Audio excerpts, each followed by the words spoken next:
Can you come a little closer so that at least we are using only 2 benches because we are so many. Yeah. No, you can just push a little bit there and then just come. You can come this way. If you want to be very far away from them, it's allowed. All right.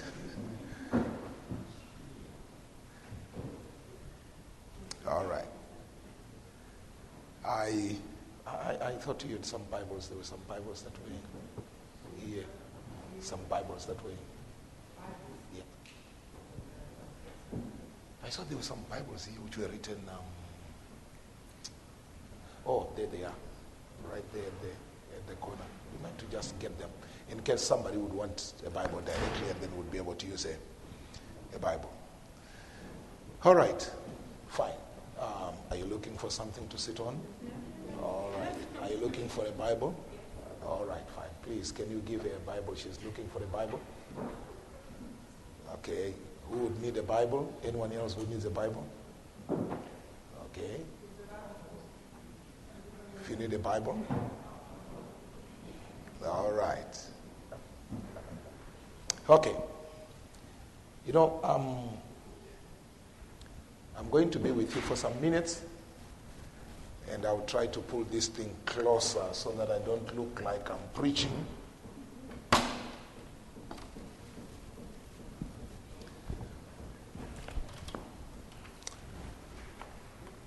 There are some things that I would want us to understand as we just talk together.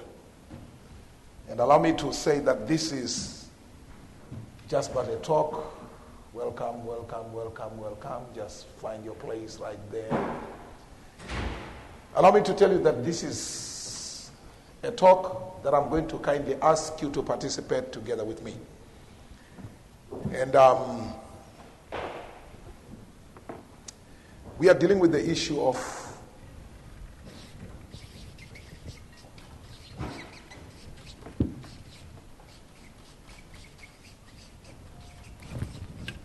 okay. Allow me to just tell you this, that when we are talking about the issue of marriage, we are talking about something that is going to affect your life now and also in the future. When we talk about marriage, we are talking about an institution that almost every young person looks forward to that time. There are some points that we need to understand. Where is the origin of marriage? If we would know the origin of marriage, it would help us for us to be able to know, now what are we going to do with it? Then what is going to be our way of, maybe you can just put it a little bit lower than what it is, just a little bit lower. All right. I would want you to know something, talking about the volume for this thing. All right. Okay. It's for there. But can I be able to speak louder without this one making a lot of noise? All right. All right. So I'll just ask them to be able to turn it down a little bit. Okay. Allow me to just ask you some few questions, if you can just be free to tell me how old you are. And where can we start from? From the leader? All right, fine. Just tell me how old you are. Okay. And how old are you? 19. All right, fine. And my brother? And your name? Tyrone. Okay. And then yours, how old are you? 21. Thank you very much. 20. Yes. Double. You don't look 18, man. All right, fine. Thank you. 18 and see. 18. All right. Right. The same thing. It doesn't look 18. Yes. 21. Okay. That's what? 21 plus 8. You don't look that. Right? If you had told me 21, I was just going to remain there. Yes. Yes. 25. 20. You don't look that either. All right, fine. And you? 18. Okay. 32. 34. All right, fine. I understand you're not allowed to be asking. Okay, fine.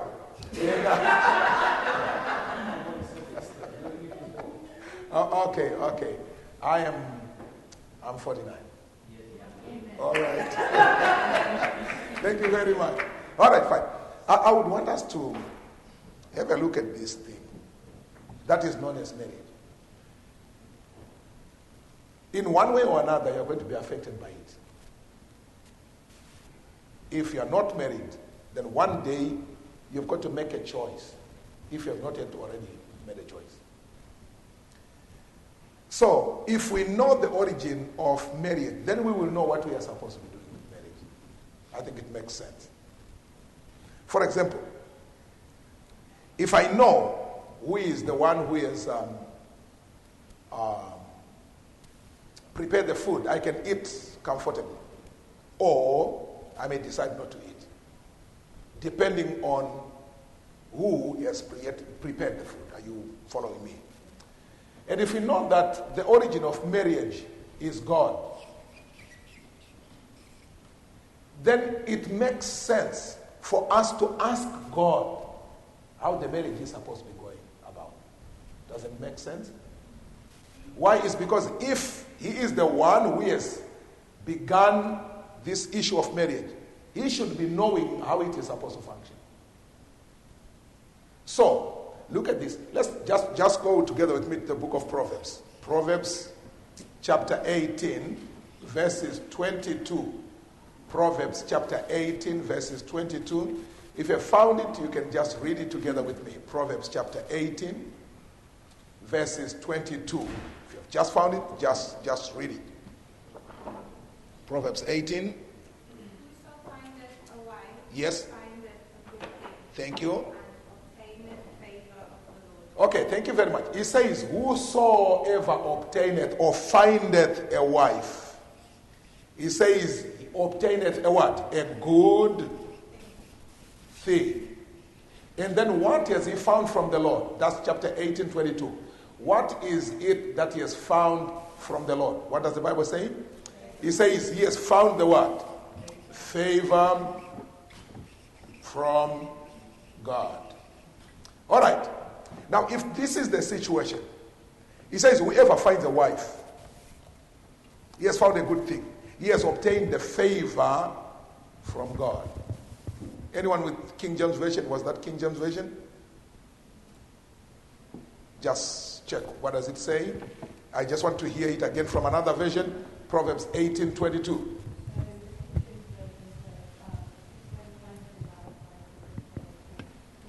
Okay, so which means that it's the same thing. Thank you very much. Thank you. Okay, let's go to the book of Proverbs. Proverbs chapter 19, verse 14. It sounds like you have got to be found. If you're a human, you have got to be found. Somebody has to find you. And the Bible says, he who finds a wife finds a good thing, and he has obtained a favor from God. Okay? Let's read Proverbs chapter 19, verses 14. Maybe when somebody would want to just read, anyone else found it?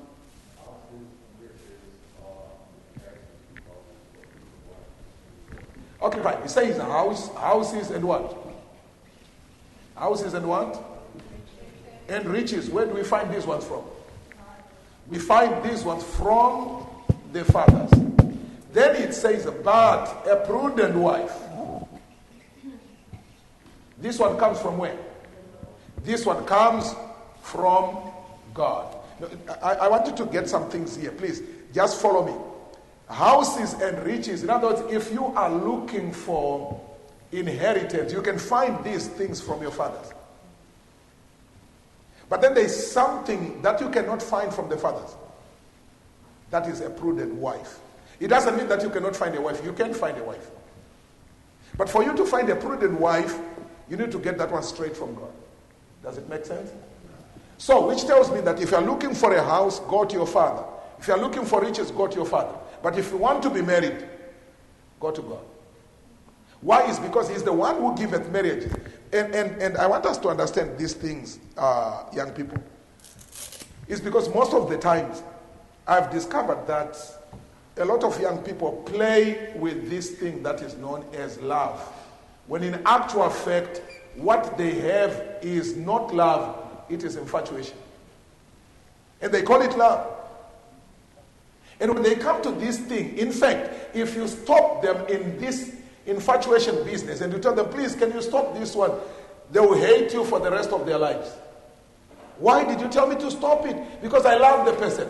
But finally, it's just like a person who says, oh, please, Pastor, if I don't marry this one, I'll die. And then finally, when they marry the person, they wish they were dead. Are you with me? Why? It's because they married the wrong person. You see? So they are looking at it and they are simply saying, you know what, Pastor, please. I want to marry this one. Why? Because if I don't, death is going to come my way. And only after they have married the wrong person, then they would clearly understand, you know what, it was better I had died before I had married. So I'm saying, a lot of people play with this thing that is known as love. And because they don't know what the love is, they are ready to bring accidents in their lives, which they will regret the rest of their lives. And so, the reason why I just decided to say, you know what, I just want to talk, you were not on the program. I just asked to say, please, I know Thursdays we are going to be free, but just allow me to talk to the young people. And I'm going to talk to you now. If you want, I'll talk to you again the following Thursday. If you don't want me to talk to you the following Thursday, I'll call your parents. Then I'm going to be talking to them about their marriages. Are you following me? So you are very free. Today, you have no choice. You are here. So we are going to be able to discuss together. But the next Thursday, you can decide. Are you with me? Okay, I'm saying, when it comes to the issue of love, read with me from the book of 1 John. 1 John chapter 4, verses 7 and verses 8. If you have found it, you can just use the mic so that at least it helps you. Next time when you want to follow it, you can be able to follow this one up. Okay, you can just, in fact, we can have, we also have this mic. Are you there? Okay, 1 John chapter 4, verses 7 and verses 8. What does the Bible say? Just read. Beloved, let us love one another, for love is of God. Right. And everyone who loves is born of God and knows God. Right. Verse 8. Verse 8.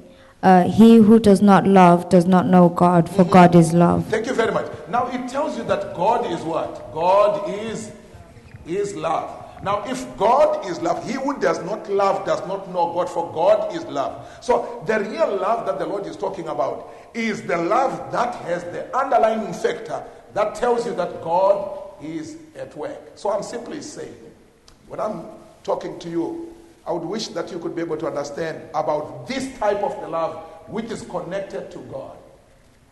I'm not talking about the love that Michael Jackson was singing in those days. I'm not talking about the love that Beyonce sings. I'm not talking about the love that these other rappers sing. I'm talking about the love that heaven sings. And I'm saying, if you are connected to this love, one day you will be able to ask God and say, Lord, please, because you showed me what love is like, may you please help me so that I can be able to find the right person who is going to be with me.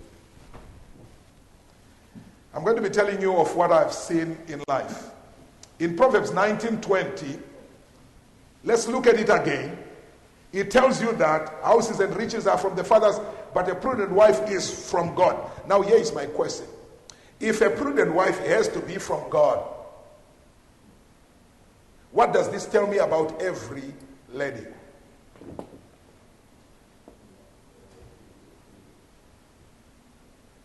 Okay, fine. But the fact that it is saying that a prudent wife, it means that there are others who are not prudent. All right?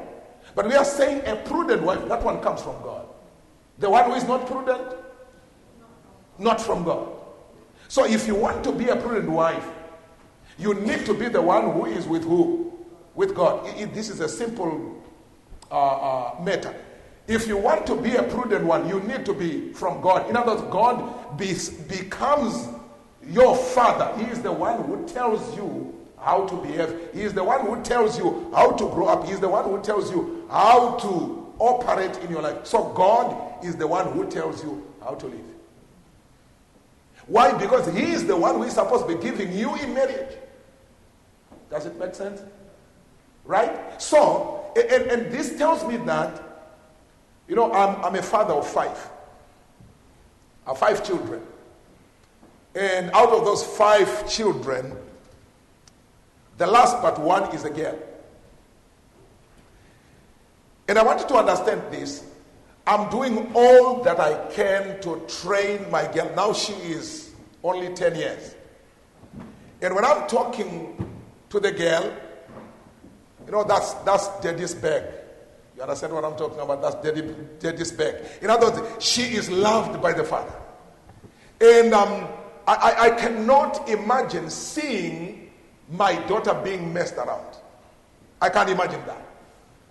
So what I'll do is that I'll do all that I can to protect my daughter. Why?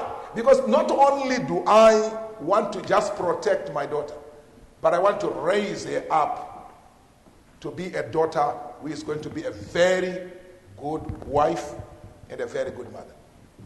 So what do? I make sure that I tell her how to sit, I tell her how to dress, and I tell her what to eat and what not to eat. I tell her what type of music to listen to and what not to listen to. Not only that, and the mother has to make sure that this girl has to be taught how to cook. And I can tell you the truth now as I'm talking right now. If I just get home, I'm talking about the 10-year girl, she can cook the food for the whole family. She prepares the food, and then we are there, and then we have got to eat. And she says, "Oh, Daddy, sorry, today I've put a little bit more salt, but next time I'm going to do it much better." And when she has finished, cooking, she has to do the washing of the plates. What am I doing? As a father, I'm preparing my daughter that, 10 years to come, somebody will begin to be visiting my house. In fact, by that time, I will have to buy a Rottweiler to make sure that anyone who comes to that place has to be a very serious one. Otherwise, you go without the clothes. What I'm saying is this. I'm simply trying to explain that as a father, I'm very jealous of my daughter. And I'm saying, is God not jealous of his daughters? Can he simply be able to take his daughters and just throw them into any hands? No. No wonder why we read the Bible where the verse says, a prudent wife comes from who? From God. Which means that God protects that girl to such an extent that when it comes to the marriage, he will simply say, "You know what? I want to give this daughter of mine to the right person." Now, if that is the case, I said all the girls, all the ladies are supposed to be connected with God. That's the first thing. If God has to give them as prudent wives to the right partners. Number 2, this tells me that any man, any young man who would want to be married to a prudent wife, he has to be a person who knows God. Why? Because if you don't know God, how can God be able to give you a prudent wife if you don't know him? Does it make sense? Are you following me? So I'm simply saying that God is so good and so protective to such an extent that when he sees any vagabond just passing by and then he is holding on to his girl, he will not give you. Why? Because he knows he has invested in that daughter. And so finally, when you finally say, "You know what, I'm going to give you away," there is something that I've discovered in the Bible. Can you just read together with me from the book of John chapter 2, verse 1 and 2. John chapter 2, verses 1 and verses 2. There is something that I would want you to understand there. John chapter 2, verses 1 and verses 2. If you found it, just read it. Anyone who has found it? Yes. And the third day there was a marriage in Cana of Galilee. There was a marriage in Cana of Galilee, yes. And the mother of Jesus was there. And the mother of Jesus was there, yes. And both Jesus was called and his disciples to the marriage. Thank you very much. Jesus Christ was invited to the marriage. So, when Jesus was invited, also the disciples were invited. Now I ask you a question. Who was invited? Just talk to me. Who was invited? Jesus. All right. Now, Jesus is being invited where? To the wedding. Now, when we come to the wedding, it means that the courtship is over. Is that clear?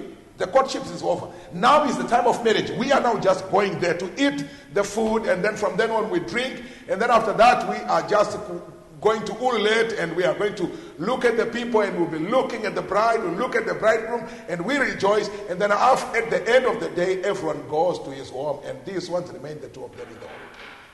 Are you following me? So, on this wedding day, those few hours, the groom and the bride, they decided to call Jesus. But I want to ask you, don't you also want to invite Jesus Christ to your wedding? But if you want to invite Jesus Christ to your wedding, there is something that you need to always to remember. How can you invite Jesus Christ to the wedding if you did not invite him in your courting? I don't know whether it makes sense. Are you hearing my question? How can you invite Jesus Christ to the wedding if you did not invite him in your choice? Now, for you to invite Jesus Christ in your choices, it means you are supposed to be together with Jesus Christ. Does it make sense? Let's go to the book of Amos. Amos chapter 3, verses 3. Amos chapter 3, verses 3. Just go, if you have the King James Version, just go and check. Amos chapter 3, verses 3. Just read if you found it. Anyone? Can two walk together unless they are agreed? Okay, can two walk together lest they be agreed? Is it possible for two people to walk together unless they be agreed? In other words, you cannot be able to say, I'm going to invite Jesus Christ to my wedding if you do not walk with him. You walk with him and then you invite him. You know what? When you are a friend to someone and then he invites you to go to a wedding, he can invite you knowing that you are a friend to him. If you are not, then there is no reason for inviting you. So when he invites you, he knows you are a welcome guest, and he would want you to be there together with him and rejoice together with him. And I'm saying the first thing that you need to do is that make your relationship with God the most important. Allow me to read to you from the book Messages to Young People, page 440. Messages to Young People. Messages to Young People, pages 440. Look at what is written here in Messages to Young People 440. It says here, you can just look at the board if you can. It says here, only where Christ reigns can there be deep, true, unselfish love. What type of love? Deep, true, and what? And unselfish love. Then soul will be knit with soul, and the two lives will blend in harmony. Angels of God will be the guests in the home, and their holy vigils will hallow the marriage chamber. Debasing sensuality will be banished. Upward to God will be the thoughts, be directed to him will be the heart's devotion ascend. I want you to know this thing. That it is only where Christ reigns. Young people, I wish you could be able to understand this thing. Only where Christ reigns, only where Christ is, this is where there can be deep, true what? Talk to me. True what? True love. Only where Christ is. So this is the reason why I'm saying, you cannot simply say, you know what, I'm not interested in the heavenly things. I'm not interested in the church things, but I want to be married. There's one brother who got married, was my friend. And these days they are what are known as baptism for wedding. You know what I'm talking about? Baptism for wedding. These pastors, they are very interesting. They will not officiate your wedding if you are not both of you baptized. So what do? You simply go and pick on, hey, come. And please, by the way, before you get to the wedding, you need to get into the water. Okay, fine. Okay, fine. I'll do that. And then they go there and then they cheat the pastor and they fool the pastor. This one is dipped into the water, goes in, a dry sinner comes out, a wet sinner, no problem. Comes to the day of wedding, they come together, and then the pastor is there and he says, these two are now going to be one flesh. From then on, then begins the life that you never expected.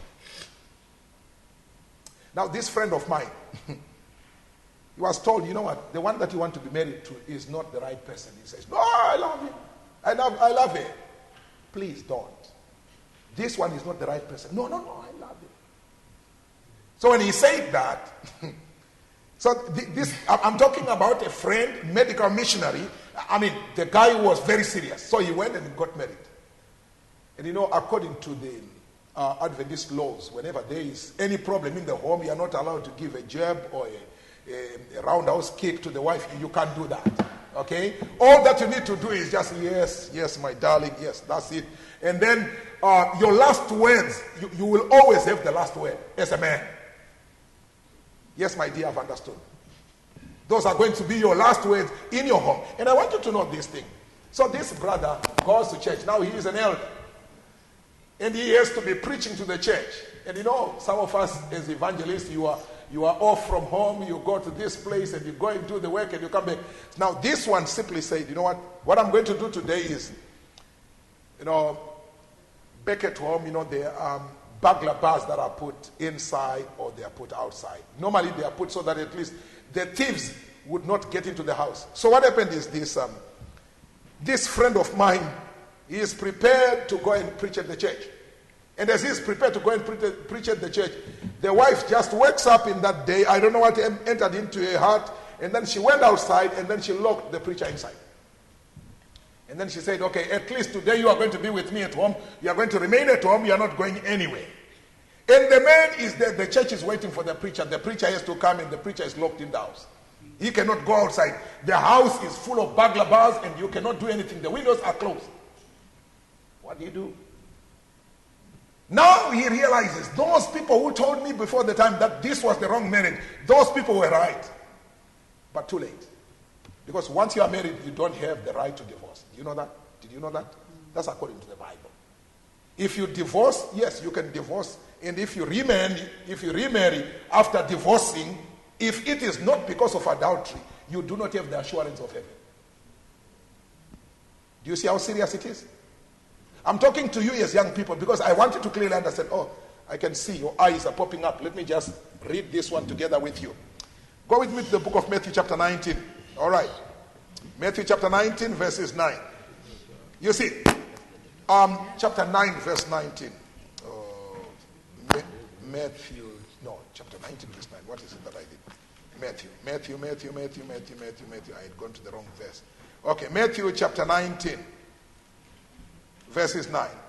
Are you with me? Look at what is written. Can you see it? You can even see it right there. And I say unto you, whosoever shall put away his wife, except it be for fornication, and shall marry another, committeth what? Hello. Look at it. I mean, you are not married. You can just talk to me very well. That's the reason why I had to chase all the parents away. I wanted to talk to you. All right. He says here, whosoever shall put away his wife, except it be for fornication, and shall marry another, committeth what? Adultery. And whosoever marrieth her which is put away, doth commit what? Adultery. So, I want to ask you this question. Do you think it is important for you to know whom to marry before you marry? Does it make sense? To know whom to marry before you marry? Because after you are married, you are going to be stuck with that person. And believe you me, if you make a wrong choice, there is a better, I would rather say there is hope for a man who is in prison for 20 years than for you who is married to the wrong person and you have got to stay with that person for the rest of your life. You didn't hear me. Let me remind you this. For you to be able to understand what I'm saying, allow me to tell you this. A man who is right there in the maximum prison, the maximum prison where they give the serious punishment. And you are there, you are in the prison, and then they come, with a bucket of cold water during the time when it is very cold, and then they pour water on you. You wipe the water away and you say, at least there are 10 years that are left. After 10 years, I'll go out. And then after the next 5 years, again, they will come again with the cold water. Because you are not a person, you are a prisoner. So they can treat you the way they want. You say, oh, okay, fine. You wipe that one away. At least I've got 5 years more. But when you are married to the wrong person, the Bible says, until death do you part. But something interesting is this. The people who do not have the right marriages, they don't die so quickly. Are you with me? They actually live, and they are going 50, 60, 70, 80, 90 years. Their eyes are still seeing very well. And you cannot run away from them. You have married the wrong person, and that person is going to continue to trouble you the rest of your life until death. And what I'm simply trying to say is this.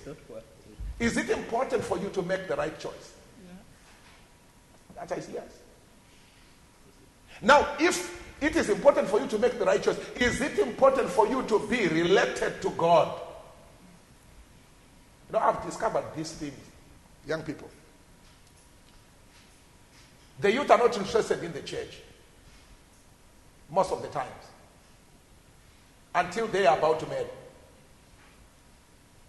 Why? Is because they would want God to provide a wife or to provide a husband so that they can be married. And then after that, they throw God away and they still want to go on their way.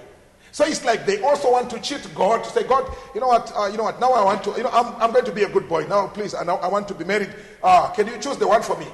And what happens is this. You are a vagabond, and the other girl, the other girl also is trying to say, Lord, can you give me the one who is very good?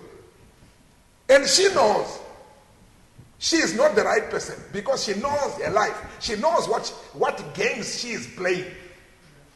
And then he becomes spiritual. She becomes spiritual. And then you meet each other in the church. And you go and you wed. After you've finished, you become real people. And when you are back at home, then you discover, you know what? I did not cheat anyone. I actually cheated myself. So I am saying, young people, you know what the Bible says? Go with me to the book of Ecclesiastes. Ecclesiastes chapter 12, verses 1. There's something that I love about the truth. The truth is very stubborn. Truth does not need any assistance for it to stand. It stands alone. Look at this. In the book of Ecclesiastes, that's the Old Testament. Ecclesiastes, did you find it, my brother? Ecclesiastes chapter 12. You can just read it. Verses 1. What does it say? Yes? Remember now your career in the days of your youth. Mm-hmm. Before the difficult days come and the years draw near, when you shall say, I have no pleasure in them. Nay. Remember thy creator in the days of thy youth, before the evil days come. When you will say, I have no pleasure in these things. So what should you do in this time, young people? Allow me to tell you this truth. Remember, and he says, remember when? He says, remember now thy creator in the days of thy youth, before the evil days come. So in short, this is simply telling you that for you to be able to have a pleasant life, joy in your marriage, you need to have God in the beginning. And not only that, remember, if you are going, let's go to the book of 1 Timothy. 1 Timothy chapter 4, verses 12. You will be wondering, why is that we are reading all these verses when we just want to know about who to marry? Okay, look at this. 1 Timothy chapter 4, verses 12. If you are there, just read it. What does it say? Let no man what? Let no man despise thy youth, but be thou an example to the believers in word, in conversation, in charity, in spirit, in faith, and in purity. All right? It says, what are you supposed to be? It says, be an example of the believers in word. In other words, whatever you say, you've got to be trusted. In conversation, your conversation has to be trusted. In charity, that is in the love. Then he says in spirit, in faith, and in purity. What does it mean, purity? Your life has to be pure. I'm going there. All right. So if this is the case, I'm simply saying every boy has to have a life that is pure. Every girl or lady has to have the life that is pure. And then these two are going to be combined together in the love that God says, I am going to be there. Why? Is because you were with me and you were with me, and therefore I'm going to be with you. In this marriage, I'm going to be together with you. When you come to this position, everyone would need to have God. Now my question is this: how do you do that? Number one, I said where Christ reigns, that is the only place where there is true and deep love. Do we agree on that? Thank you very much. We also have discovered that a prudent wife comes from who? From the Lord. Now if you have discovered that, my question is this: if you have discovered that a prudent wife comes from the Lord and I have got to be in the Lord, what type of marriage are we supposed to be having? In the first place, 2 Corinthians chapter 6, verses 14 and verses 15. If you found it, just read it. 2 Corinthians chapter 6, verses 14 and verses 15. You found it? Just read it. 2 Corinthians. Yes. 2 Corinthians. So it says, do not be yoked together with unbelievers, for what do righteousness and wickedness have in common? Or what fellowship can light have with darkness? What harmony is there between Christ and Belial? Or what does a believer have in common with an unbeliever? Thank you very much. So when you are thinking of marriage, hey, you know what? When I come to this point, there should be no marriage between a believer and an unbeliever. You know, I remember one time I was speaking about this in one of the places, and one of the boys who had come to the church on that day was an unbeliever. Oh, he got mad at me. He said, are you trying to tell me that, the people who are unbelievers are not supposed to be married? You think that they are not going to go to heaven? And I said, my brother, salvation is one thing and marriage is another. When it comes to marriage, let God decide. Are you with me? When it comes to marriage, let God decide for you. Salvation, the Lord simply says, you know what? Everyone has an access to it, to salvation. Are you following me? I'm talking to you because you're not yet married.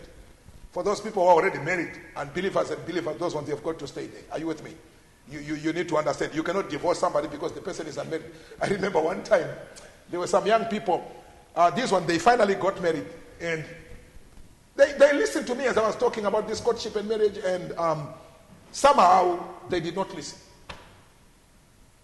And now here is the lady, she is married, and when she is married, and then they call me. Oh, Brother Godfrey, I said, yes. You know what, I think when I got married, I made a mistake. Okay. He says, you know what, I know God was not leading me in this direction, and I just got married. Okay. And I think it's now good for me to be able to go back home and start again. I said, sorry. When God didn't want, you wanted. Now you are in the marriage, now God wants. You can no longer say that now I don't want. Are you following me? In other words, you only have a decision before you get married. When you get married, no more decision.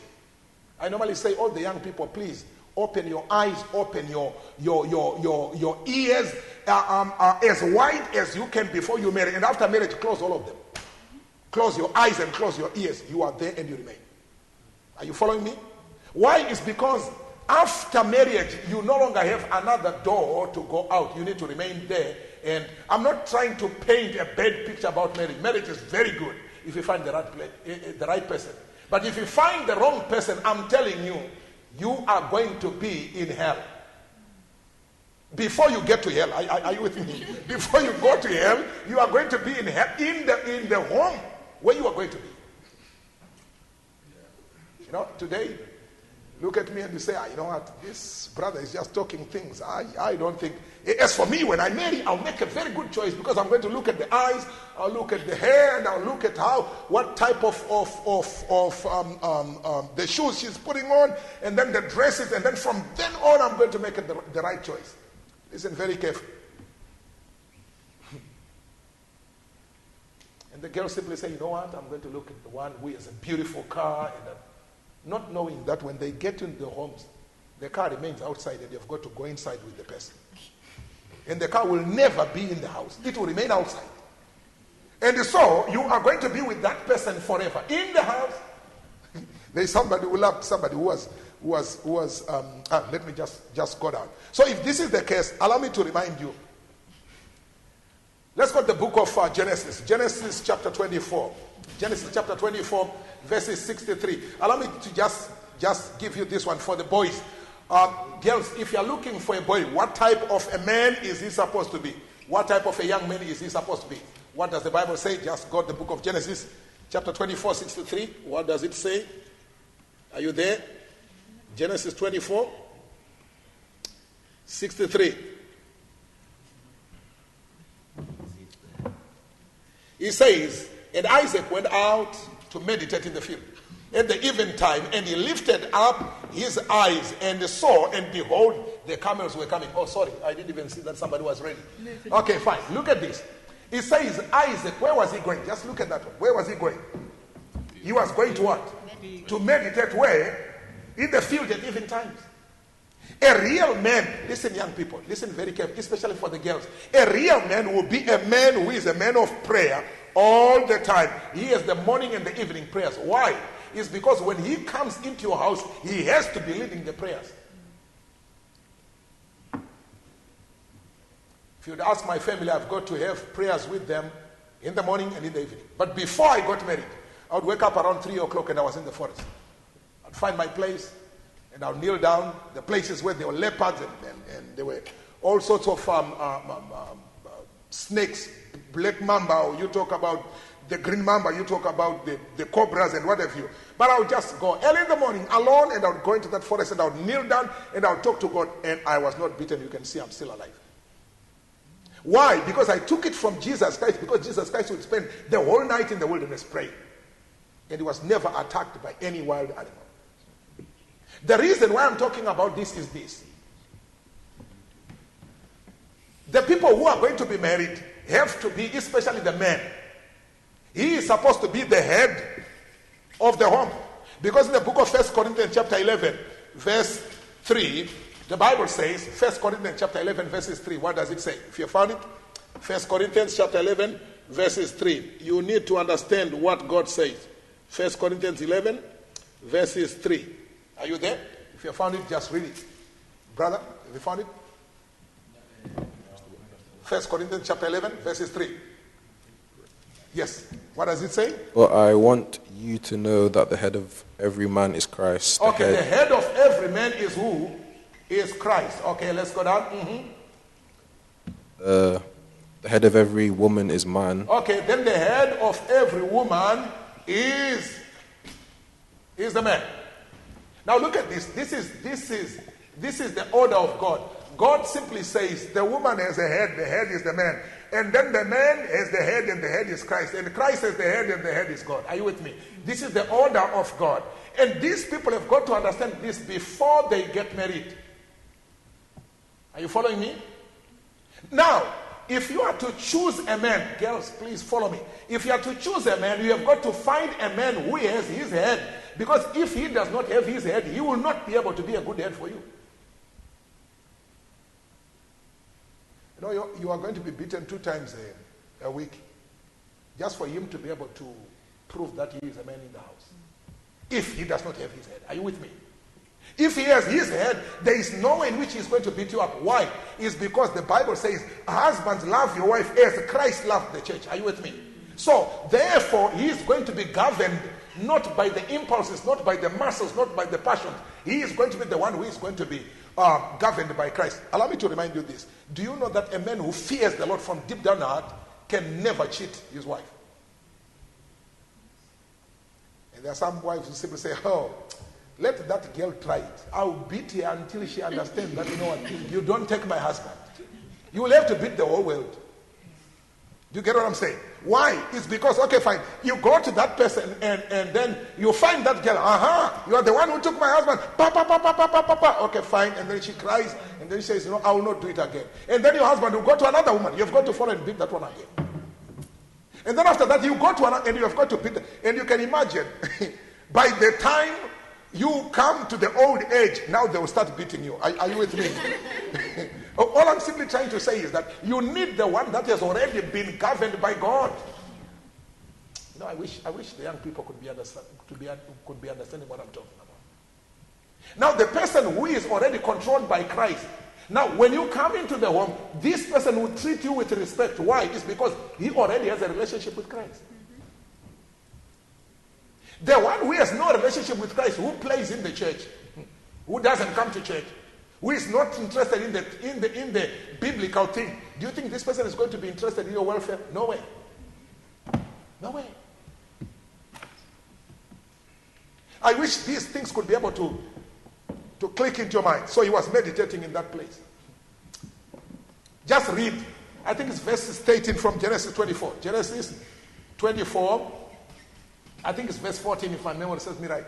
Verse 14. Are you there? Just check. Genesis 24. Genesis 24. All right? Genesis 24.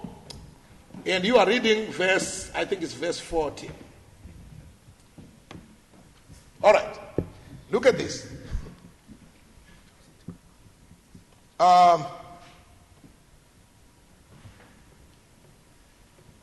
It says here.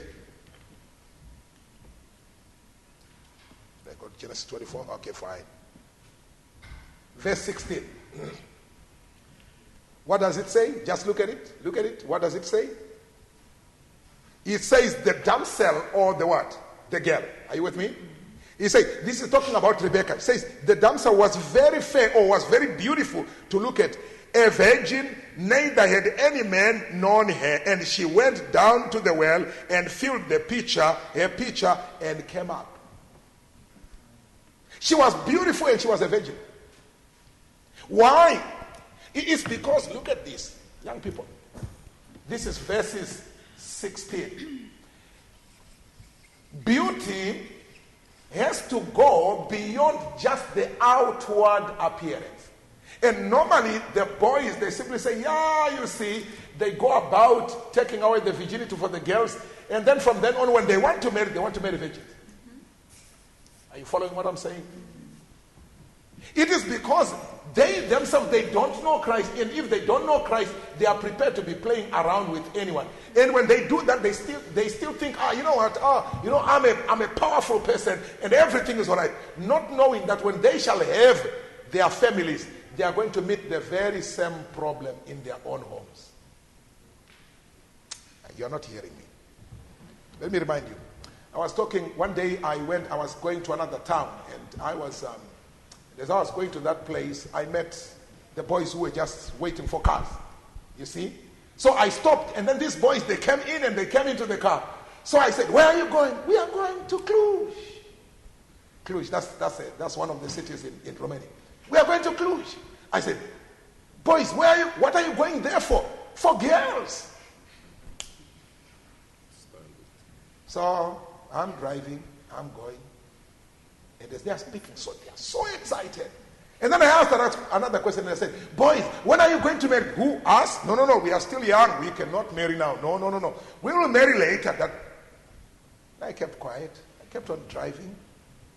Then after some time, I turned back again to them, and I asked them a question. Boys, do you have sisters? Yes. Kept quiet, drove on. Then I asked them a question. If you have got sisters, how would you feel if the boys of your age are also going to be playing around with your sisters as you are also playing around with someone else's sister? There was silence in the car. Why? Is because people don't know what is written in the book of Galatians chapter 6 verse 7, where he says, whatsoever a man soweth, that shall he what? Talk to me. Shall he reap? So I want you to understand, when you are choosing someone, it is very important for you to be able to be knowing, does that person fear who? God. Are you understanding what I'm talking about? Now, here comes a question. When should I be in love? Messages to young people, page 452, paragraph 2. Just want to read together with you. Look at what is written here. Messages to young people. Messages to young people, page 452, paragraph 2. Look at what is written. It says here, attachments formed in childhood have often resulted in very wretched unions. You know what happened? The children who are in the primary are already in love. Are you following? They're already in love. And if you told them, no, I love this one, I love. And then you ask a question, okay, fine. Now, if you are going to be married tomorrow, who is going to buy the shoes for your wife? Mama. Okay. So if mama is going to be paying for the shoes, who is going to be buying your own clothes? Mama. When you are in that position, you cannot be able. Do not allow anyone to play around with you or your sisters until they have moved away from this position of being very young. Follow me.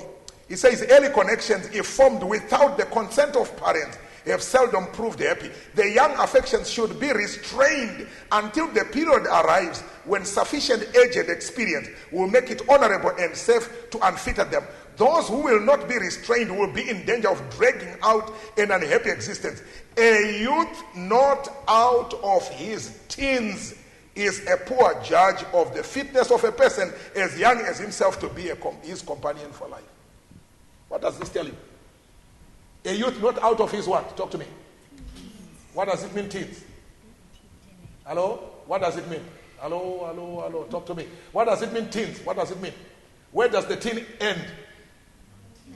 Okay, fine.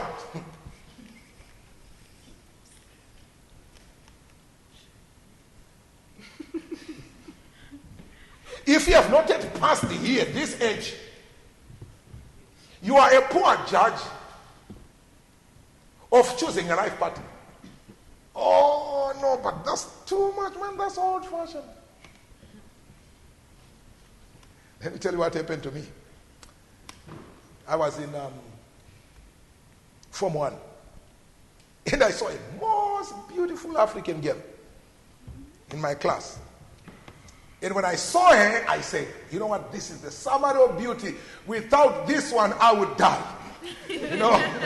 I looked at her and praise be to God, I didn't approach her. I was just looking, you know, like what you do in the books. You look at this and say, oh, that one is going to be mine. And then that's what happened to me. Then I looked at her and I saw she was beautiful. We were there in the class and she still continued to be beautiful. Until some time before the end of the year, I discovered, no, she was not the most beautiful one. There was, again, another one who was actually much more beautiful than me. Are you following me? So the question is this. If I had married at the beginning of my Form 1, I should have been divorced before the end of the year to marry another one. Why? It's because my mind was still vacillating. Are you following me?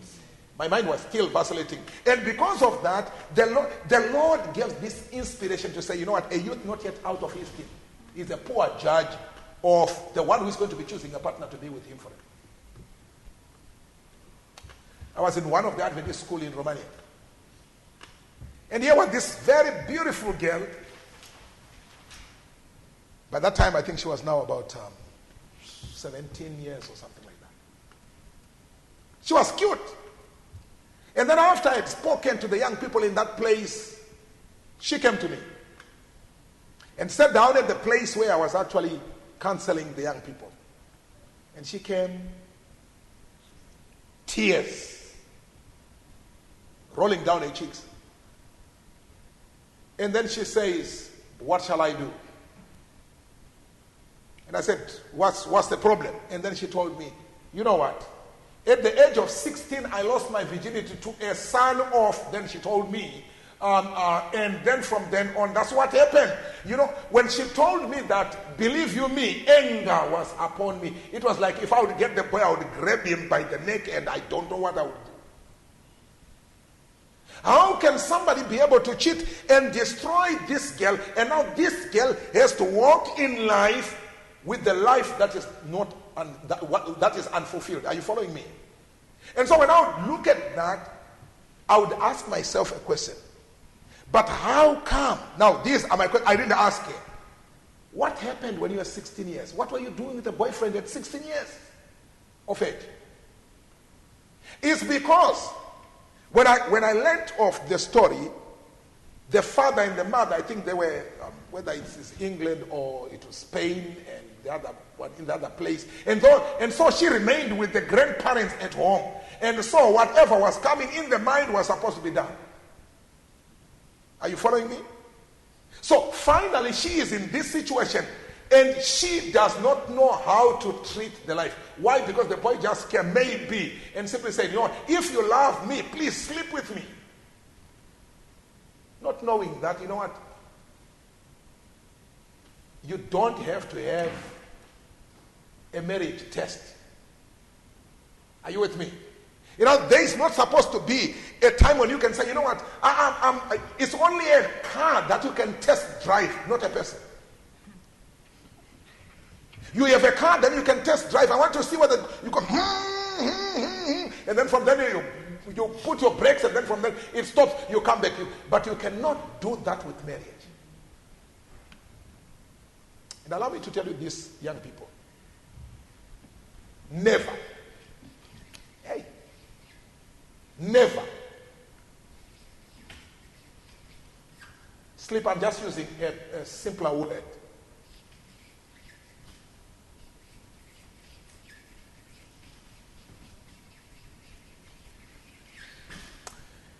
Never have this illicit behavior. Never have the sexual relationship before what? Before marriage. Why? I'll tell you this. Please, girls, listen very carefully. I want you to understand this. Why? It's because there is a saying that goes like this. Why buy the cow when you can get the milk free? You didn't hear my English, right? Did you hear that? I'm not saying that you are cows. This is not what I'm trying to say. Please follow me. I'm simply saying, here is a saying that simply says, if you want to get the milk, then you buy the what? The cow. But if you get the milk free, then why should you buy the cow? Because the reason for buying the cow is for you to have the milk.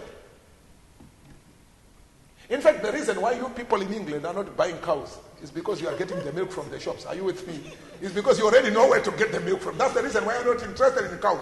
Why? Because you will need to look after the cows. You need to give them food and what have you. So what you simply do is that, you know what, I'm not going to be interested in the cows. I'm just going to be getting the milk whenever I need the milk. All I'm simply trying to say is this. Keep yourself pure.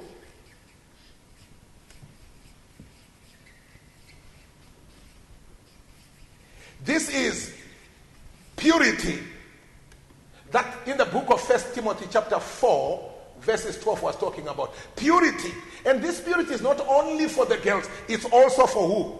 For the boys. Let me read together with you from the book Adventist Home. Adventist Home, page 57. Because you know what? One thing that I love about the Lord is that He is well balanced. Look at this. Adventist Home, page 57, it says here. To trifle with hearts is a crime of no small magnitude in the sight of the Holy God. To trifle with what? With hearts. You know, the boys, they like it. To simply say, okay, I have a girlfriend where in Sheffield, another one in Huddersfield, another one is in Leeds, and another one is in Oxford, another one is this other place. And they actually brag of that. What? I'm macho. Powerful. I've got another one there, and they don't know each other. And when you think you are very clever, not knowing that you are being a very serious fool. Why? Because whom are you cheating? You are simply, listen very, why am I saying you are a fool? Listen to me. I'm not using this one as a curse word, but when I'm saying you are a fool, the Bible says a fool said in his heart there is no God. You know what I'm talking about? Okay, a fool is a person who is, okay, let me just read. It says here, to trifle the heart is a crime of no small magnitude in the sight of the Holy God. And yet some will show preference to young ladies and call out their affection and then go their way and forget all about the words they have spoken and their effect. A new face attracts them and they repeat the same words, devote to another the same attentions. Now listen to the next thing. Are you following? It says, this disposition will reveal itself where? In the married life. The marriage relation does not always make the fickle mind firm. The wavering steadfast and true to principle. They tire of constancy, and unholy thoughts will manifest themselves in unholy actions. How essential it is then that the youth so get up the loins of their mind and guard their conduct, that Satan cannot beguile them from the path of uprightness. Look at this. I want you to understand this thing. You know, people simply say, this is talking about trifling with the hearts.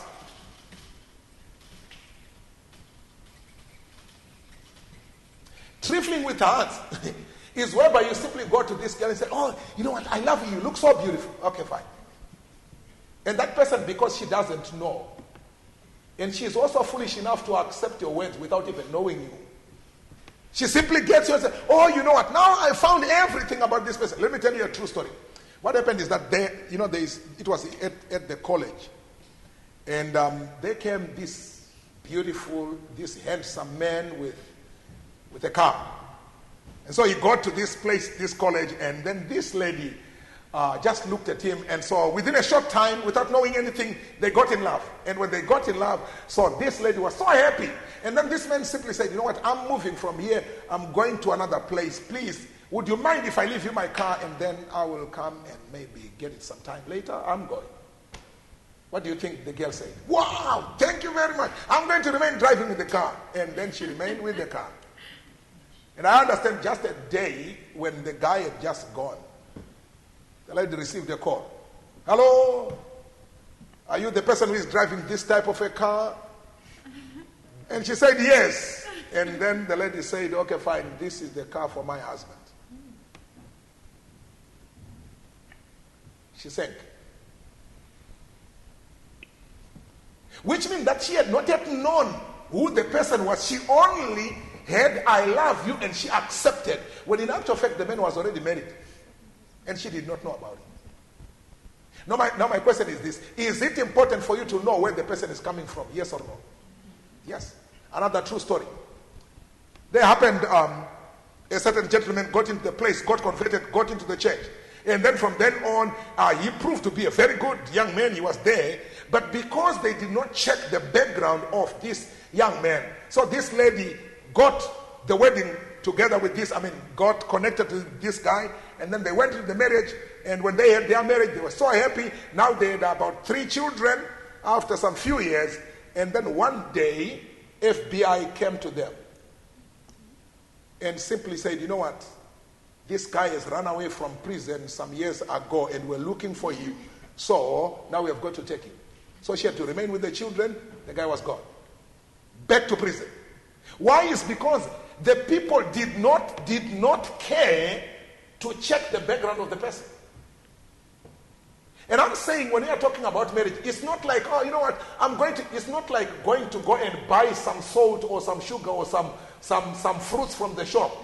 Or you are going to buy some tools, and if they're not working, you come and tell them, you know what, your tools are not working, I'm giving them back to you. When you marry, you are going to be staying with that person for life. Are you following what I'm saying? I'm simply saying marriage is so good if you are with the Lord. If you start with the Lord, that marriage is going to work, because he's going to be with you everywhere. You have started with him, he's going to be together with you. Now, what should we do? Adventist Home, page 43. Adventist Home, pages 43. What do we find? Now, look at this. Adventist Home, pages 43. Look at this. Page 43, it says here, if those who are contemplating marriage would not have miserable, unhappy reflections after marriage, they must make it a subject of serious, earnest reflection. When? Now. This step taken unwisely is one of the most effective means of ruining the usefulness of young men and women. Life becomes a burden, a curse. No one can so effectually ruin a woman's happiness and usefulness and make life a heart-sickening burden as her own, finish up, husband.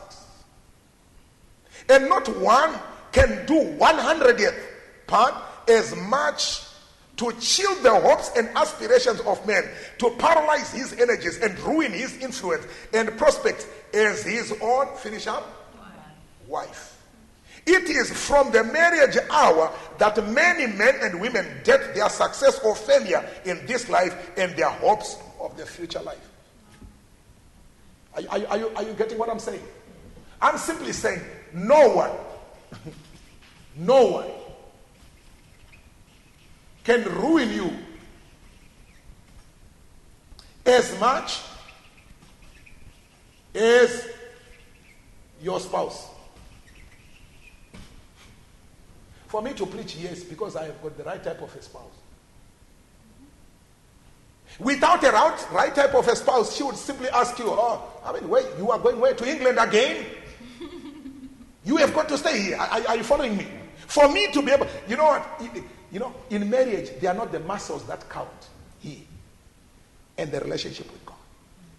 So if you are with God and your wife is with God, and you are both missionaries, look at this. What happens is that when you go for the missionary work, both of you understand a missionary. You are missionaries. Are you with me? Why? Is because you have started with God, then you can go with God. Before I got married, you know what? I had to pray seriously. I simply say, Lord, I think now I'm ready for marriage. Give me the one that is going to be with me. And praise be to God. I can say this one even in her absence. When I look back, I simply say, I wish the young people could be married to a person as good as the one that I have. I'm telling you this. Now we have spent, we now have, I was actually joking with her and I was telling her, you know what? Do you know that now when your mother dies. What? I said, when your mother dies. You see? All right, fine. I was saying to her, when I was talking to her, and I said, you know what? Do you know that when I die, you are going to cry more than you would cry when your mother dies? Why? It's because now you have spent more years with me than you have spent with your parents. Are you following what I'm saying? In other words, now we have got more years together than the years that she spent at a place. And during this time, we have now become so close one to another, to the extent that when we are talking to our children, sometimes I don't even have to say anything. She says exactly what I'm thinking. And then sometimes a child just speaks from the kitchen, and when he speaks from the kitchen, both of us at one time, exactly at the very same time, we speak exactly the same thing, and then we begin to laugh. Why? Is because as you stay together, you begin to synchronize your way of thinking, your way of speaking, and your direction. Are you following me? Now, if you are a man who is not related to God, you will be shouting at each other like demons. And that will be your life. Are you following what I'm saying? I'm simply saying, young people, there is need. No one will ruin you as much as your spouse. Let me talk to Z and say this thing. Z, in about 2 years' time, you are allowed to be having a girlfriend. Don't tell me you have right now. Okay, fine. Thank you very much. Okay, fine. Around 20 years, listen to me. I was talking to my boys. And I said to them, look here, boys. So we read this one together. And we were having worship. And then when we were talking, I said, boys, you know what? You are going to have your relationship after 20 years, okay? But when you feel you cannot, please just come to your father and you tell me, you know what? I'm not managing to pass to that 20 years. Please, can you, I found someone. I said, okay, fine. So we agreed. One thing that we agreed upon in our family is this. If the Bible says it and the spirit of prophecy says it, no one argues. Why? Is because my life and our life is based on the Bible and the spirit of prophecy. Are you following me? And I challenge you to do the same thing. Amen? And so when we did that, so this boy at the age of 18, he comes to me and he says, Daddy, I want to talk to you. I said, okay, fine. There is a problem. So I went and I sat down. So he came and he said, Daddy, what do you think about this girl? I said, which girl? And then he told me the name. I said, oh, that girl, she's beautiful. But that's all that she is. You know, she is beautiful and nothing else. She doesn't have all the other qualities. The only quality that she has is beauty. Now, a beautiful person who has no other thing is very dangerous. I won't forget, I was preaching in one place, and one man, he was not an Adventist. He says, your wife can be able to prepare salsa, can be able to prepare that stuff. My wife can, I'm married to the most beautiful girl who was the most, but all the time she's there on the mirror, she's painting here, this and painting there, and then she's not even prepared to cook anything. I've got to change the diapers, I've got to do everything, and she does nothing. But she's beautiful. Are you following what I'm saying? What I'm simply trying to say is this: beauty, if it is not followed by the fear of the Lord, I want to tell you this, it becomes the worst thing that you have in your house. You wish you were married to the most ugly person who can cook. I'm not saying that go and choose the ugly people and marry. That's not what I'm saying. Okay, so follow me. What am I saying? I'm simply saying that, and then after that, this boy comes to me and says, okay, after I had spoken to him, then I said, by the way, but you're still 18. Oh, yeah, daddy, okay, fine. And so he pulled. He got to 20 years. And when he got to 20 years, I just had to go and stretch out my hand, your hand, my brother. And I say, bravo, now you are free. You look for anyone you want to marry and you come and tell me. And then I asked, so whom are you going to marry? And he said, daddy, I'm not yet ready. Wait a minute. At 18 you were ready, and now at 20 you are no longer ready. What has happened? It means that the mind is now what? Matured. Now he thinks, oh, you know what, if I get married, now where am I going to put that wife? Because I have a rule at home. You are not marrying your wife for me. It's yours. So your wife is not going to come into my house and stay with me. No. The wife is going to stay with you in your own house, wherever you are going to go. Are you following me? Why? Because I don't want to have a time whereby your wife will come and challenge my wife and my wife will have a problem with the daughter-in-law. No. The daughter-in-law and the son, they have got to have their own home. If they are going to fight and bite each other, that's their own problem. Are you with me? But they need to be in their own homes. And I'm telling you this, young people, so that you can be able to understand the importance of listening to the spirit of prophecy, because these counsels were given for us. Amen? Are you looking for a boy? You ask yourself whether your boy or your boyfriend that you'd want to be attached to, does he know how to work? Or is the one who says when actually the bulb is actually off, he has to look for the electrician to come and try to remove that one and put another one? The boy is, why? Today when I'm looking at this, young people say, oh no, that's not important. Come on. I mean, these days you just pay money and then you know what? You need somebody who knows how to work. Let me read together with you from the book Adventist Home, pages 87. And the girl has to be a person who knows how to cook, how to wash, how to clean the plates, and how to clean the house. Not the one who is going to put the diapers together with the kitchen towel and then they are mixed together. And then you see the shoes that the father has been using in the garden. They are somewhere there closer to the broom, and the broom is closer to this bin where, and everything is together. No, there is need for the one who knows how to take care of the household goods. Can somebody say amen? Amen. Amen. Amen. All right. Why am I saying this? It's because, you know what? Here, you don't need a diploma for washing the place. You don't need any diploma. You don't need a degree for cleaning the house. By the way, as a woman, your greatest degree that you need to have in life is to take care of the home duties. Even if one day you will not work. By the way, did you know that it is our duty as men to give you food? Women and children are supposed to be supported by men. Unfortunately, most of the men today, they are very lazy. But they did not just start being lazy when they became men. They were lazy before they became men. Are you with me? They were lazy before. And this is the reason why I'm saying, if you don't choose the one who works today, who is a hard worker today, you are going to wake up in the house and see that you have got to do everything. And you are the woman. Let me read together with you Adventist Home, pages 87. Look at what counsel we get out of that. Upon no account, look at this. Are you following me? Upon no account should the marriage relation be entered upon until parties, the two parties, have a knowledge of the duties of a practical domestic life. Two of them have got to be knowing.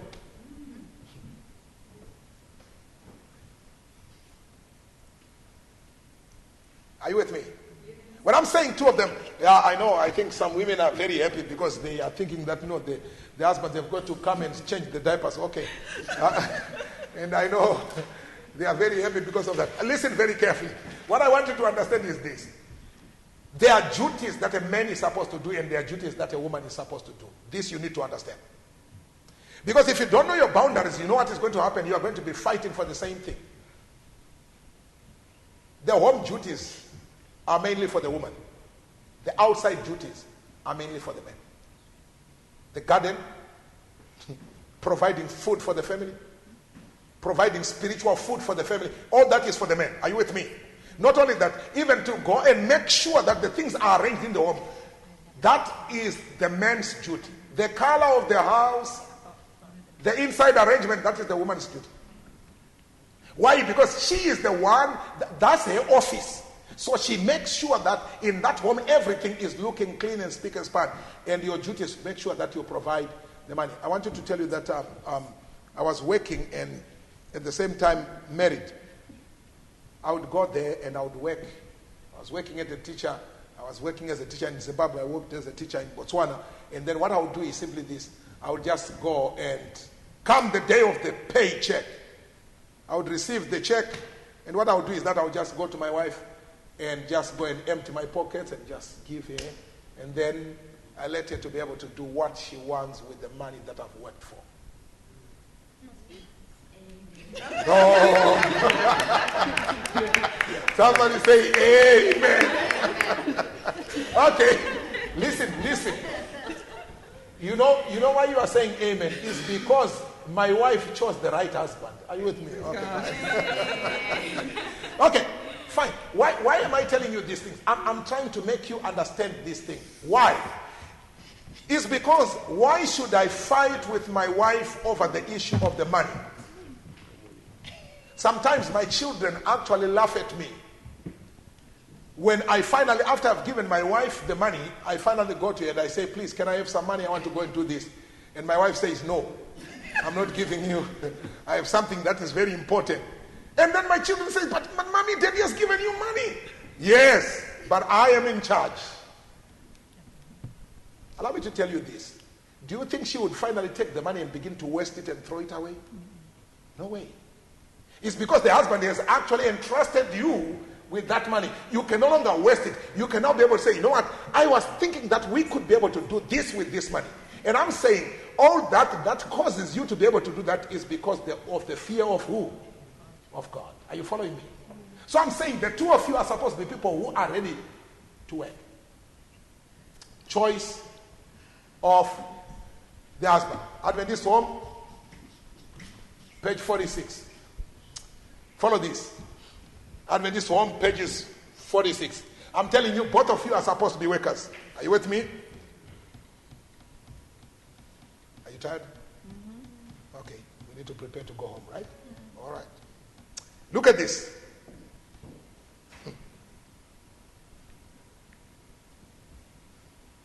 Let me read this thing.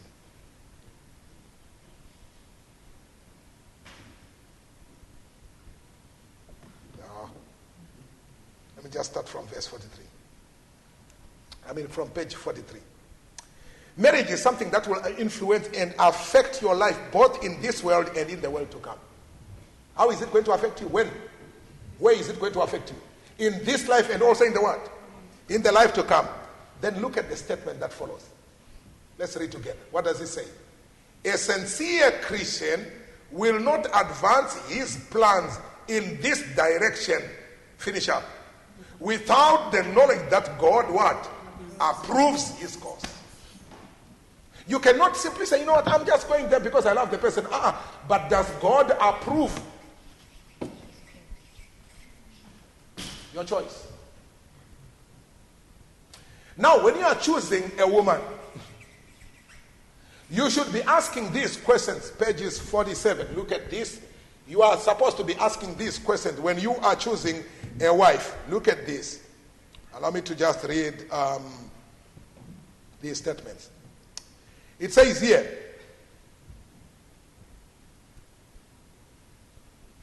okay, 46. Quality is to be sought in the prospective who? Wife.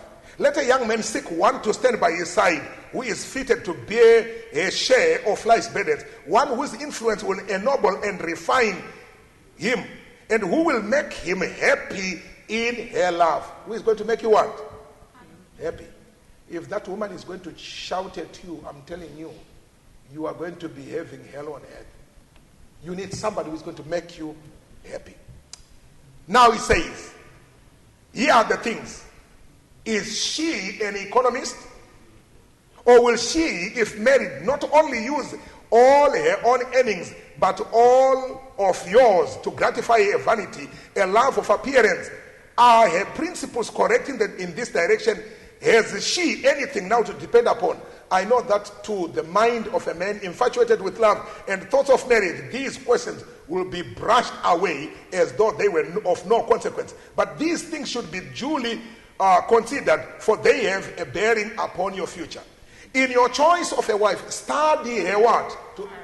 Her character. Not only her clothes. Study her character. Will she be one who will be patient and painstaking? Or will she cease to care for your mother and father at the very time when they need a strong son to lean upon? Are you with me? In other words, when you are married, you don't remain in your home.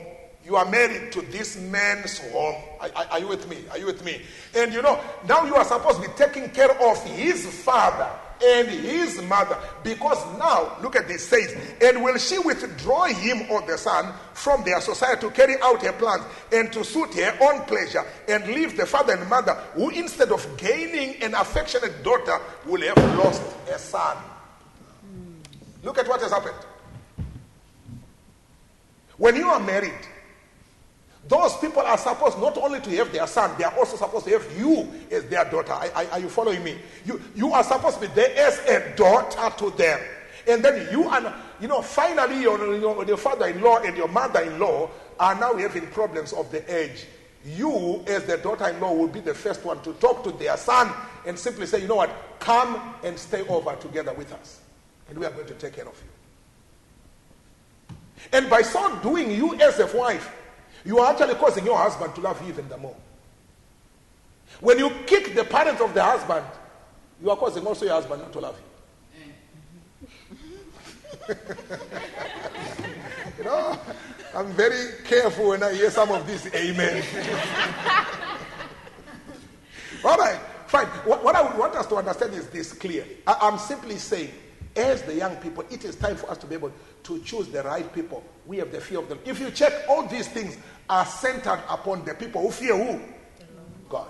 If they don't fear the Lord, I look at sometimes when I look at the young people who come to church late, and I ask myself, should these people be married? And my answer is no.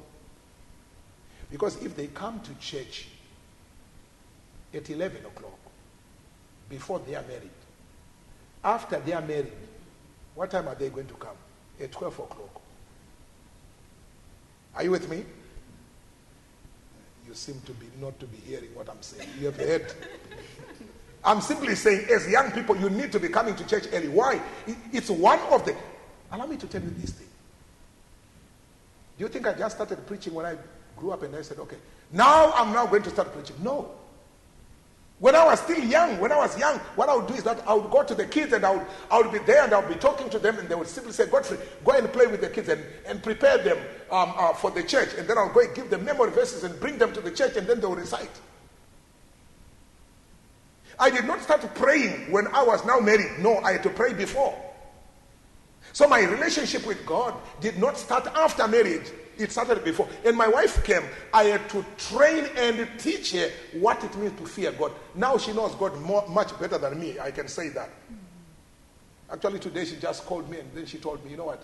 Somebody called from England, said, please, can you look for somebody who can be able to help me in this place? Can you look for someone to come from there? because I'm having problems. And then she simply said, what problems are you having? And said, you know what, I'm having the problem. I've remained alone. I'm with a child, and no one can be able to take care of my child, and I don't know what to do. And my wife said, okay, now look here. This is what I'm going to do for you. I'm going to pray for you now. And please, as soon as you get an answer, phone me.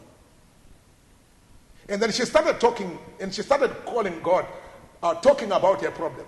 Within some few hours, the lady has to pick up the phone and call my wife. And she said, thank you very much. I have already found a person. Why? Because somebody had to take time to pray. And then she called me. I had to know this because she called me. And then she told me, can you imagine? Look at the miracle that has happened today. Because she now stands alone in the fear of the Lord. My final part that I'm just going to leave you is this. I'm going to read to you now this last part where I would want to, what type of a man are you supposed to be looking at? Let the woman who desires a peaceful, happy union, who would escape future misery and sorrow, inquire before she yields her affection. Has my lover, finish up, a mother? You know, you look at these boys, check what they are at home with their mothers. You didn't hear me. Look, has my lover a mother? What is the stamp of her character? The character of who? Hello? The character of who? Of the mother. What is the stamp of her character? Then he says, does he, meaning who? Talk to me. Meaning who? Does he, meaning who? The boy, the son. Does he recognize his obligation to her? Is he mindful of her wishes and her happiness? What's the relationship? Oh, the boy said, and then the trousers are put a little bit down there, and then please, can you give me money? No, mommy, no. And if he does that, you should know, after marriage, he will do exactly the same thing with you. You didn't hear what I'm saying? He will simply do exactly the same thing. Why? Is because if he cannot be able to respect the mother, how can he be able to respect you? You are not even his mother. Then it says, if he does not respect and honor his mother, see. No, I'm just reading here. I'm not saying that it's written in this one. Right, I'm saying, if he does not respect and honor his mother, will he manifest respect and love and kindness and attention toward his wife? When the novelty of marriage is over, will he love me still? Will he be patient with my mistakes, or will he be critical, overbearing, and dictatorial? True affection will overlook many mistakes. Love will not descend them. Now look at this. Let a young woman accept as a life companion only one who possesses what? Now please, just finish up because I'm closing. Only one who possesses what? Pure, manly traits of character. One who is what? Diligent, aspiring, honest. One who loves and fears God. And he comes at 11 o'clock at church. You didn't hear me. Did you hear me? One who loves and do what? And fears who? God. Why is it important? Because the one who loves and fears God will be able to lead his life, his wife, his children in the right direction. Who are the people whom we are supposed to avoid? Look at this. The one that you are going to run away from when they come to you and say, I love you. Look at this. He says, shun those who are irreverent. They go to church and they are on their WhatsApp and they are looking at their messages. They are going to the Facebook and they are looking at this. They are sending messages in the church. And he says, shun, run away from them. Shun those people who are irreverent. Shun one who is a lover of idleness. What are you doing? Nothing. Are you happy? Yes. Are you industrious? No. What are you doing? Nothing. I'm just, And then he says, shun one who is a what? A scoffer of hallowed things. You know what? We have now come to the time when the young people scoff at the sacred things. Oh, she looks like Ellen White. Wow, look at her. And then they begin to scoff at the things of God. And some of them will joke by saying, you know what, I'm coming back soon, like Christ who said, I'm coming back soon. When you look at a person who has such type of a language, that is not a material for marriage. And then it says, avoid the society of one who uses profane language or is addicted to the use of even one glass of liquor. Listen not to the proposal of a man who has no realization of his responsibility to God. Hey, the pure truth which sanctifies the soul will give you courage to cut yourself loose from the most pleasing acquaintance, whom you know does not love and fear God, and knows nothing of the principles of the true righteousness. We may always bear with a friend's infirmities and with his ignorance, but never with his what? With his vices. One girl just came to me and said, you know what, I found a boyfriend. I said, okay, yes, and how is the boyfriend? Says, but this boyfriend has a problem with pornography, masturbation, and the like. This is the problem that he has. What shall I do? You know what I told the girl? What do you think I told the girl? You think I told the girl, oh, no problem. You know what? You are going there, and then you are going to be married, and then everything will be right. The guy is going to change after me. You think I said that? Over my dead body. I can't say to someone when they come to me and I know the person and simply say, no, everything is all right. I can't say that. Because I want, if my daughter would come to one of you people and asks you a question about how is this person, you don't dilly-dally with your words, you say exactly how it is. So I simply told him, listen, run away from that boy as early as yesterday. I'm just putting my words. You see? Why? Leave that guy. Why? Is because after marriage, he will go exactly into the very same thing. To tell you this truth, maybe you are thinking that this elder is exaggerating. One woman just called me because I preached about the problem of pornography and masturbation, and I put it on the internet, but I spoke in Romanian. Why? Is because the Lord had woken me up early, in the early hours of the morning, and I remember being impressed. Please go and study about this problem, and you preach about it. You know, I had to wake up my boys, I had to talk to them, and then I had to study. And when I studied it and I discovered how serious it is, then I went and I preached. And after preaching, allow me to tell you this truth, that I had to receive calls from Adventist, non-Adventist men and women alike with the same problem. And so this woman just calls me and she says, you know what, I'm calling you. What shall I do? My husband is still in the pornography, masturbation, and all these things. What shall I do? And then I asked her a question. When did you realize that he had these problems? And then she said, just before marriage. And I said, then my sister, you pull together with him. You no longer have the chance to move away. Now you pray for him until finally he moves out of it. Are you with me?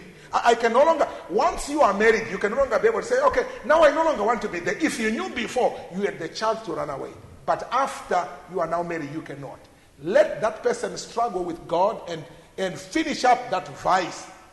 Listen to what is written. Do you see what is written? It says that, we may always bear with a friend's what? Infirmities. You know what infirmities are?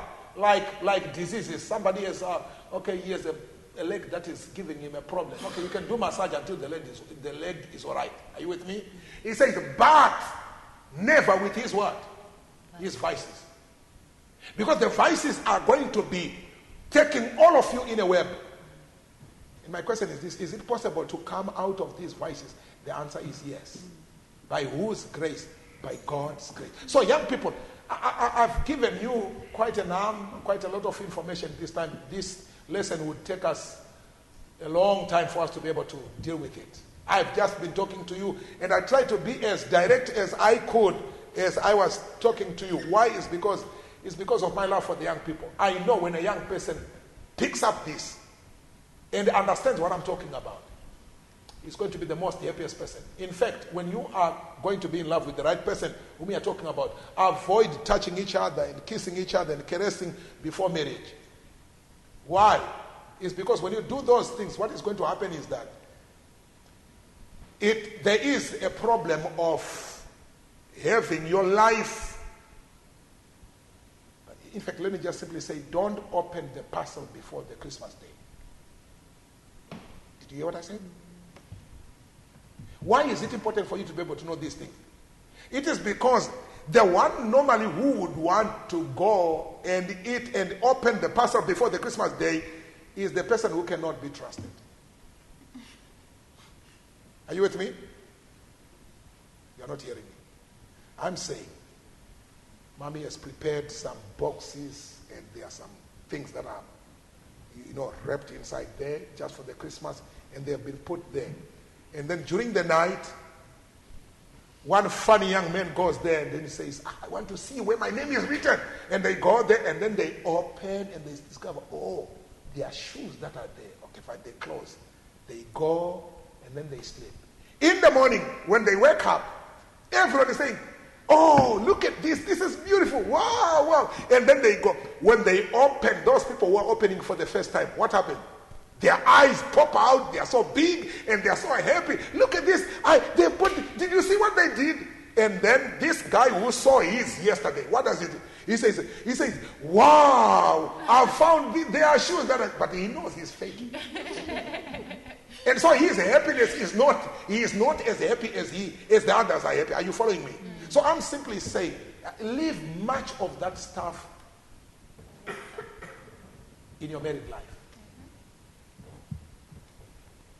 Don't just sit there and allow somebody to be touching you. No. You simply say, try next door, fully booked. So, try by all means. Communicate. And the boys, your own selves. Remember, keep yourself to yourself. You don't have to prove anything. Are you with me? You don't have to prove anything. You are a man, you are a man. Prove yourself. I will not prove anything. I'm a man. Are you with me? Don't just try to prove everything. No. There are something that you don't need to prove. And he will ask you, do you love me? Yes. I don't believe her. So please go away. Because if you can't believe me now, how are you going to believe me when you are going to be in the home? Go. So make sure that when you come to these relations, you come to the relations where you say, God first, others next, and Jesus first, others next, and then yourself last. Are you with me? In other words, make sure that you spend your time with God. The secret of everything, of a clear, good married life, is to spend the life with God. My final verse is found in the book of Psalms 127, verse 1. If the Lord does not build a house, they labor in vain those that build it. Are you with me? If God is not going to be with you, you are going to waste your time, even in trying to find a person. And in fact, in the book of, I think it's Proverbs chapter 31, verses 30, says, you know what? A woman that fears the Lord is to be praised. So I'm saying, young people, for you to be able to raise up your children in the fear of the Lord, because you will need to do that. For you to be able to have a family, whereby you can say, the husband will say the same thing and the wife will say the same thing to the children, and the children will be able to be raised up, controlled by both parents, the father and the mother. They will go together. They can only be able to do that if both of them are people who fear the Lord. Amen? How many understood something in this evening? If you just understood something in this evening, thank you. And how many people believe that what we have been talking about is truth? If you just believe that it is truth. Okay, and the third thing, how many people would want to say, Lord, allow me, I would want to stand for you, and I would want you to help me make the right choices in life. May the Lord be able to hear our prayers as we are going to pray. Let's just kneel down for prayer. Is there anyone who would want to pray for us? Anyone who would want to pray out of the young people? My sister, thank you very much. Yes. Yes. Okay, please just pray. Let's pray. Dear God, thank you for this evening that you've given us. Thank you for allowing us to come and fellowship. Dear Lord, everything that we've been taught, everything that we've been going over and listening, dear Lord, allow us to take it on board, allow us to pray on it in any decisions that we make regarding courtships, regarding whether or not we are ready for marriage, dear Lord. Allow us to evaluate the person that we have in front of us, allow us to evaluate ourselves and find out whether or not we are ready for marriage, whether or not we are God-fearing, whether or not we are the kind of person that should be starting a union like that. And in doing so, allow us to then evaluate whatever person may be in front of us. Allow us to be disciplined and allow us to kind of be steadfast through whatever temptations, whatever opportunities may come that are not Christ-like and will not allow us to be God-fearing people, dear Lord. Please allow us to just keep this message on board. In Jesus' name I pray, amen. Amen. Young people, thank you very much for the time and thank you for coming. And I was expecting that I was going to see only 2 people and I was ready to speak to those 2 people, but I didn't know that you are so many. So let the Lord bless you. Thank you very much. And tomorrow in the evening we are going to be able to be meeting again, and then we will be able to, those people who can be able to come in the morning at 6 o'clock, we are meeting 6 o'clock a.m., 6 o'clock to 7 o'clock.